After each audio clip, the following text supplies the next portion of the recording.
नमस्कार माझ्या शेतकरी मित्रांनो, माझी शेती या यूट्यूब चॅनेलमध्ये आपले सर्वांचे पुन्हा एकदा स्वागत आहे। आज आपण बघणार आहे कांद्याचे बाजारभाव।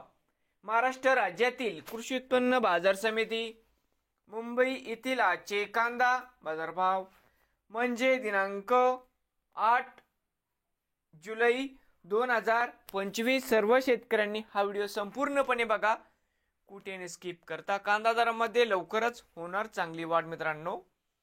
बाजार समिती मुंबई या ठिकाणी आवक 11,354 क्विंटल, कमीत कमी दर 1100 रुपये क्विंटल, सरसंद्रे 1500 रुपये क्विंटल, जास्तीत दर 1900 रुपये क्विंटल। तर मित्रांनो होते आजचे मुंबई येथील आजचे कांदा बाजारभाव। नवीन आले असाल तर माझी शेती या यूट्यूब चॅनेलला सबस्क्राईब करा रोज कांद्याचे व्हिडिओ बघण्यासाठी। मुंबई येथील मित्रांनो होते आजचे कांदा बाजारभाव।